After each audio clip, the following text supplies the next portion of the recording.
အခုလိုအချိန်မှာသင်ကဝက်ပြက်ဝမ်းလျှော်ယောဂဖြစ်လာခဲ့ပြီဆိုလို့ရှိရင်အခုကျွန်တော်ပြောပြမယ်အချက်9ချက်နဲ့မြန်ကိုက်ညီနေခဲ့မယ်ဆိုလို့ရှိရင်အိမ်မှာခဏတစ်ဖြုတ်စောင့်ကြည့်မနေဘဲနဲ့စေုံစေကန်ချက်ချင်းသွားတင်ပါတယ်အားလုံးပဲမင်္ဂလာပါကျွန်တော်ကတော့ဒေါက်တာတီဟန်ထုံးမဲ့ဖြစ်ပါတယ်ဝက်ပြက်ဝမ်းလျှော်ယောဂဖြစ်လာခဲ့ပြီဆိုလို့ရှိရင်ကိုကယောဂအခန့်လည်းမရှိဘူးဝမ်းသွားတဲ့အကျင့်ကြီးလည်းနည်းတယ်ပမာဏလည်းနည်းတယ်တခြားကြီးကြီးမားမားလည်းမဖြစ်ဘူးဆိုလို့ရှိရင်ခဏတစ်ဖြုတ်အိမ်မှာစောင့်ကြည့်လို့ရတယ်ပေါ့နော်ဒါပေမဲ့ကိုကယောဂအခန့်ရှိတယ်အထူးသဖြင့်နှလုံးနဲ့ပတ်သက်တဲ့ယောဂတွေပေါ့နော်နှလုံးညှစ်အားကြတယ်နှလုံးသွေးကြောကျဉ်းတယ်နှလုံးသွေးကြောပိတ်တယ်နှလုံးအမောဖောက်ဖူးတယ်ဒီလိုလူတွေဆိုလို့ရှိရင်တော့ဝက်ပြက်ဝမ်းလျှော်ယောဂစဖြစ်ပြီဆိုတာနဲ့စေုံစေကန်ချက်ချင်းသွားမှာဖြစ်ပါတယ်နော်ဒါမှမဟုတ်အခုကျွန်တော်ပြောပြမယ့်အချက်9ချက်နဲ့ကိုက်ညီနေတယ်ဆိုလို့ရှိရင်လည်းဒါစေုံစေကန်ကိုသွားဖို့ချက်ချင်းသွားဖို့လိုအပ်ပါတယ်ပထမဆုံးအချက်အနေနဲ့ကကြတော့ဝမ်းသွားတာအပြင်မှာအဲ့ဒီဝမ်းထဲမှာသွေးပါတဲ့အခါမှာဖြစ်ပါတယ်အဲ့တော့ဝက်ပြက်ဝမ်းလျှော်ယောဂကိုဖြစ်စေတဲ့အကြောင်းရင်းတွေကိုအရင်ဆုံးပြပြပေးခြင်းပါတယ်အဲ့တော့ဝက်ပြက်ဝမ်းလျှော်ယောဂဆိုတာကဘက်တီးရီးယားပိုးတွေကြောင့်ဖြစ်နိုင်တယ်နောက်တစ်ခုက virus ပိုးတွေကြောင့်ဖြစ်နိုင်တယ်ပြီးလို့ရှိရင်တချို့သောအစားအစာတွေကြောင့်ဖြစ်နိုင်တယ်ဥပမာအားဖြင့်နွားနို့ပေါ့နော်တချို့တွေနွားနို့မတည့်ဘူးနွားနို့တောက်လို့ရှိရင်ဝမ်းသွားတယ်lactose free ကိုတောက်မှရတယ်ပေါ့နော်နွားနို့ကိုအဲ့လိုရွေးပြီးတော့တောက်ရတဲ့လူတွေရှိတယ်အဲ့လိုအကြောင်းရင်းတွေကြတော့ဝမ်းပြက်ဝမ်းလျှော်ယောဂဖြစ်တတ်တယ်ဝမ်းသွားတာဖြစ်တတ်တယ်ပေါ့နော်ပြီးလို့ရှိရင်တခြားသောအကြောင်းရင်းတွေလည်းရှိသေးတယ်အဲ့တော့ပထမဆုံးအချက်အနေနဲ့ဆိုလို့ရှိရင်တော့ဒီဝမ်းသွားလို့ရှိရင်သွေးပါတာကဘက်တီးရီးယာ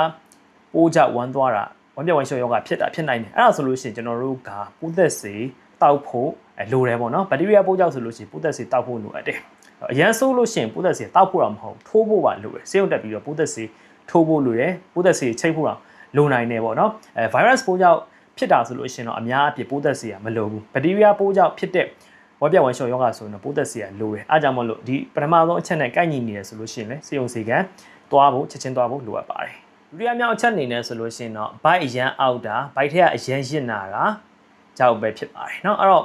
့ရှင်းမှာကျွန်တော်ပြောခဲ့သလိုပဲတကယ်လို့ကိုဝမ်းပြက်ဝမ်းလျှော်ယောဂဖြစ်တာကဘက်တီးရီးယားပိုးကြောင့်ဆိုလို့ရှိရင်ဒီလိုမျိုးဘိုက်အောက်တာကအရန်ဆူတာမျိုးဖြစ်တတ်တယ်အဲ့တော့ပိုးသက်စေတောက်ဖို့ပိုးသက်စေထိုးဖို့လိုကောင်းလိုနိုင်ပါတယ်ဒါကြောင့်မို့လို့စေုံစေကန်ချက်ချင်းသွားသင့်ပါတယ်တကယ်လို့မြန်ကိုကအလုပ်ပြက်ကင်ပြက်ဖြစ်လောက်အောင်မှာဘိုက်ကအောက်နေပြီဆိုလို့ရှိရင်တော့တေချာပေါက်ကိုစေုံစေကန်ချက်ချင်းသွားသင့်ပါတယ်တတိယအချက်ကကြတော့ဒီဝမ်းပြက်ဝမ်းလျှော်ဖြစ်တာအပြင်ကမှအဖျားနဲ့တွဲတဲ့အခါမှာပဲဖြစ်ပါတယ်အဲ့တော့တချို့သော virus ပိုးတွေကတော့ဒီလိုမျိုးဝမ်းပြက်ဝမ်းလျှော်ဖြစ်တာအပြင်ကမှအဖျားနဲ့တွဲတာမျိုးလည်းရှိတယ်ပေါ့နော်ဒါအပြင်ကမှဘက်တီးရီးယားပိုးလိုမျိုးနဲ့တွဲပြီးတော့ဖြစ်တဲ့အခါမှာဆိုလို့ရှိရင်လည်းပဲကျွန်တော်တို့ကဝမ်းပြက်ဝမ်းလျှော်ယောဂသည်အဖျားနဲ့တွဲပြီးတော့ဖြစ်တတ်ပါတယ်အားကြောင့်မလို့ရိုးဝမ်းပြက်ဝမ်းလျှော်ယောဂတစ်ခုတည်းမဟုတ်ဘဲနဲ့အဖျားပါဖြစ်နေတယ်ဖျားနေတယ်အဖျားလည်းအရန်ကြီးတယ်တခြားသောလက္ခဏာတွေလည်းပြတယ်ဥပမာအဖြစ်ဘိုက်တွေအရန်အောက်တယ်အဖျားတွေအရန်ကြီးတယ်ဝမ်းကလည်းသွားတယ်သွေးလည်းပါတယ်ဒါဆိုလို့ရှိရင်စေုံစေကန်ချက်ချင်းသွားဖို့လိုအပ်ပါတယ်နောက်ထပ်အချက်တစ်ခုကကြတော့ဒီရေတက်ခန်းကြောက်တဲ့လက္ခဏာတွေဖြစ်လာခဲ့ရင်ပဲဖြစ်ပါတယ်เนาะအဲ့တော့ဝက်ပြက်ဝမ်းလျှော်ယောဂဖြစ်လာပြီဆိုလို့ရှိရင်ကျွန်တော်တို့ကအဓိကအကြောက်ဆုံးအရာတွေတစ်ခုကတော့ဒီเนาะရေတက်ခန်းချောက်တဲ့လက္ခဏာပေါ့เนาะသွေးပေါင်ချိန်ကျတာဖြစ်ပါတယ်အဲ့တော့သွေးပေါင်ချိန်ကျပြီဆိုလို့ရှိရင်ကျွန်တော်တို့ကအန္တရာယ်ရှိတယ်အဲ့တော့နောက်ဆုံးသွေးပေါင်ချိန်တိုင်းလို့မရလောက်အောင်မှာဖြစ်လာခဲ့ပြီဆိုလို့ရှိရင်အရန်အန္တရာယ်ရှိတယ်ပေါ့เนาะယောဂအခန့်လည်းရှိတယ်နှလုံးသမားတွေနှလုံးညှစ်အားကျတဲ့လူဆိုလို့ရှိရင်တော့ပို့ပြီးတော့အန္တရာယ်ရှိတာပေါ့เนาะအဲ့တော့ဒီသွေးပေါင်ကျတဲ့လက္ခဏာတွေကိုပဲသိထားတင်တယ်သွေးပေါင်ကျလာပြီဆိုလို့ရှိရင်ကျွန်တော်တို့ကเนาะနှလုံးခုန်လုံးမြန်းမယ်ရင်တုံမယ်နောက်တစ်ခုကဒီခြေပြားလက်ဖြားတွေအေးဆက်မယ်စီးလဲနဲသွားမယ်အဲ့တော့အရန်ဆိုးလာပြီဆိုလို့ရှိရင်တော့စီးကမထွက်တော့ဘူးခြေပြားလက်ဖြားတွေကဒီကတည်းကအေးဆက်နေမယ်အဲ့တော့တတိလည်းတိတ်မရတော့ဘူးခေါ်လို့တိတ်မကောင်းတော့ဘူးတိတ်မတိတော့ပြီးရင်တတိလစ်မယ်နောက်ဆုံးအနေရဖြစ်တယ်ပေါ့နော်အဲ့တော့သွေးပေါင်ကြီးကျပြီဆိုလို့ရှိရင်အဲ့လိုမျိုးလက္ခဏာတွေပြတ်တတ်တယ်တကယ်လို့ကိုကစမ်းတက်တယ်ဆိုလို့ရှိရင်ဒီဘက်เนาะကျွန်တော်လက်မဘက်ပေါ့နော်လက်မဘက်ကိုကျွန်တော်တို့ဒီလိုလေးစမ်းကြည့်လို့ရတယ်เนาะဒီဘက်လက်မဘက်ကိုကျွန်တော်တို့เนาะဒီနေရာလေးကိုကျွန်တော်တို့ကเนาะဒီနေရာလေးကိုကျွန်တော်တို့လက်သုံးချောင်းနဲ့เนาะစမ်းကြည့်လို့ရတယ်အဲ့တော့စမ်းကြည့်လိုက်လို့သူကပုံမှန်ခုန်နေတယ်ဆိုပြဿနာမရှိဘူးเนาะကိုကအရင်ဆုံးတော့စမ်းကျင့်ဖို့တော့လိုတာပေါ့เนาะအဲ့တော့အရင်တော့စမ်းကျင့်ပြီးတော့မှကိုကဒါဟိုတခြားသိနိုင်မှာဖြစ်ပါတယ်เนาะအဲ့တော့အဲ့လိုစမ်းကြည့်လိုက်လို့သူကပုံမှန်ခုန်နေတာမဟုတ်ဘူးညံ့နေတယ်ဒါဆိုလို့ရှိရင်เนาะဝမ်းနေလဲရှော့ထားရဆိုလို့ရှိရင်ဒါသတိထားတော့မယ်မဟုတ်ဘူးအဲ့ခုန်တဲ့ဟာလောကစမ်းလို့မရတော့ဘူးလောကစမ်းလို့မရတော့ဘူးအဲ့ဆိုလို့ရှိရင်အနေရှိရဒါစီเนาะကျွန်တော်တို့ဒီသွေးပေါင်ဒီအရင်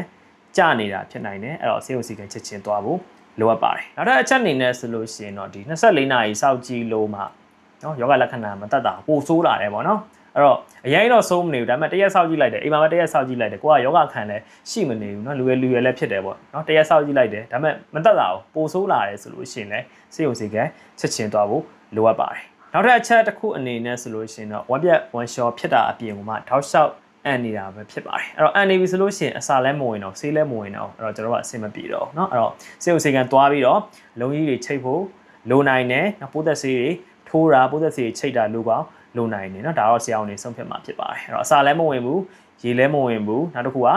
ပိုးသက်ဆေးလည်းမဝင်ဘူးဆေးလည်းမဝင်ဘူးဆိုလို့ရှိရင်ကျွန်တော်တို့ကဆေးရုံဆေးကမ်းမှာလိုအပ်တဲ့အရာတွေကိုပြုလုပ်ရမှာဖြစ်ပါတယ်နောက်ဆုံးအချက်အနေနဲ့ဆိုလို့ရှိရင်တော့ကိုယ့်ရဲ့ဝက်ပြက်ဝက်ရှော့ဖြစ်တာကကာလာဝမ်ယောဂဖြစ်ပြီလို့တန်တရားရှိလို့ရှိမှဖြစ်ပါတယ်တကယ်လို့သင်ကဝမ်းသွားတာကတစ်ချိန်သွားရုံနဲ့အများကြီးသွားတယ်ပမာဏအများကြီးသွားတယ်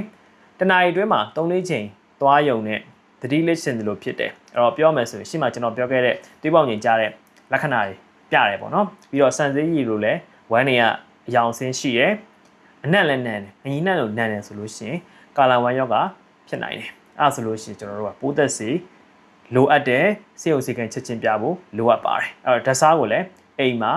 တောက်ဖို့လိုအပ်ပါတယ်အဲ့တော့ဓာတ်စားကိုဘယ်လိုတောက်အောင်လဲဆိုတာကိုကျွန်တော်ရဲ့ဒါ page မှာ channel မှာတင်ထားပေးတာရှိပါတယ်အဲ့ဗီဒီယိုလေးမှာသွားပြီးတော့ကြည့်လို့ရပါတယ်เนาะအဲ့တော့ခဲတက်စာကိုတောက်မှာဖြစ်ပါတယ်အဲ့တော့ရေတံဘူး1လီတာနဲ့ဖြော်ပြီးတော့ဝမ်းသွားသလောက်ကိုတောက်မှာဖြစ်ပါတယ်เนาะအဲ့လိုမျိုးသတိထားပြီးတော့စေုံစီကန်ချက်ချင်းသွားမှာဖြစ်ပါတယ်ဒါလို့သင်ကဝက်ပြက်ဝမ်းလျှောယောဂဖြစ်လာခဲ့ပြီဆိုလို့ရှိရင်အခုကျွန်တော်ပြောပြရတဲ့အချက်9ချက်တွေကတစ်ချက်နဲ့ကိုက်ညီနေတယ်ဆိုလို့ရှိရင်မပေါ်စားပါနဲ့ဆရာအောင်နဲ့ပြပါစေုံစီကန်သွားပါလို့ပြောချင်ပါတယ်အဲ့တော့ဗီဒီယိုလေးကိုအဆုံးထိကြည့်ပြီးတော့လည်းအားလုံးကိုကျေးဇူးအများကြီးတင်ပါတယ် channel လေးကို subscribe မလုပ်ရသေးဘူးဆိုလို့ရှိရင်လည်း subscribe လုပ်ပေးကြပါဦးတကယ်လို့ဒီဗီဒီယိုလေးကအကျိုးရှိတယ်ဆိုလို့ရှိရင်လည်း like and share လေးလုပ်ပေးကြပါဦးအားလုံးကိုကျေးဇူးတင်ပါတယ်